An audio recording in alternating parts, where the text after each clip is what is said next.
โยบบทที่3ต่อมาโยบอ้าปากของตันแจ้งวันเกิดของถูกเก่าและโยบอูว่าขอให้วันที่เขาเกิดขึ้นนั้นพินาศถึงคืนที่อูว่าเต้าเด็กมาจ่ายคนหนึ่งละนั่นตัวขอให้วันนั้นเป็นความมืดขอพระเจ้าจากเบื้องบนอย่าเสาะหาวันนั้นหรืออย่าให้แสงสว่างส่องในวันนั้นขอความมืดตึ๊บและเงามัจจุราชยึดเอาวันนั้นไว้ตัวขอให้เมฆปกคลุมมันไว้อย่าให้ความดำทะมึนแห่งวันนั้นอย่าให้มันหวาดกลัวคืนนั้นขอให้ความมืดตึ๊บเปี่ยมันไว้อย่าให้มันเข้ามาห่วงท่ามกลางบรรดาวันของปีอย่าให้มันนับวันเข้าเป็นส่วนร่วมของเดือนต่อไปเลยดูเตอร์ขอให้คืนนั้นเป็นมัน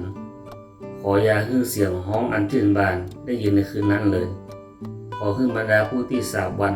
ได้สาบคืนนั้นตัวคือผู้ที่พร้อมจะเป็นเสียงฮ้องคำควรขอให้ดาวตอนใกล้แจ้งของมันมืดขอให้มันหวังความแจ้งแต่บับปะอย่าให้หันแสงแดดต่อเจ้าเพราะว่ามันบ่ได้ปิดประตูแห่งต้องแม่ของเฮาหรือซ่อนความเสียใจจากตาของเฮาเพราะอันอย่างเฮาบ่ตายเสียตั้งแต่เกิดเพราะอันอย่างเฮาบ่ฆ่าใจตายตอนเฮาออกจากต้องแม่เพราะอันอย่างหัวเขาจึงรับเฮาไว้เพราะอันอย่างหัวนมนี้เฮาดูถ้าหาบ่เจอแล้วเฮาจะนอนอยู่บ่ได้เฮาจะรับและเฮาจะได้หยุดพักละกับพวกกษัตริย์และพวกที่ปรึกษาของแผ่นดินโลกผู้ที่ได้สร้างที่โดดเดี่ยวอ้างวางไว้ให้ตัวเก่าหรือกับเจ้านายผู้มีทองคำผู้เก็บเงินไว้เต็มบ้านเพราะอย่างเฮาบ่เป็นอย่างลูกที่แตงที่ซ่อนไว้อย่างรอนที่บ่เคยเห็นแสงสว่างที่นั่นคนชั่วให้หยุดดิ้นรนและที่นั่นผู้ที่อ่อนก็ได้หยุดพักที่นั่นผู้ถูกจองจำก็สบายด้วยกันเขาทั้งหลายบ่ได้ยินเสียงของผู้กดขี่ผู้น้อยหรือผู้ใหญ่ก็อยู่ที่นั่นและข้าก็เป็นอิสระพ้นจากนายของเขาเพราะอย่างผู้ที่ตนทุกข์อย่างนี้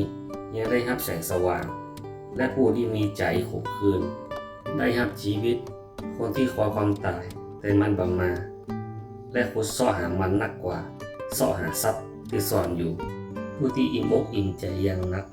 และดีใจเมื่อเขาปะลงฝังศพเพราะอย่างจึงให้ความสว่างแก่ผู้ที่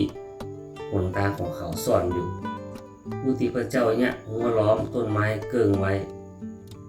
เพราะการถอนหายใจของเฮามีก่อนอาหารของเฮาและการให้ของเฮาก็เทออกมาเหมือนน้ำต่างหลายเพราะสิ่งที่เฮากลัวนักก็มาเหนือเฮาและสิ่งที่เฮาเก่งกลัวก็ตกแก่เฮาบ่สบายใจเลยเฮาก่อประสบเฮาบ่ได้อยู่พักแต่ความทรมานก็มาหา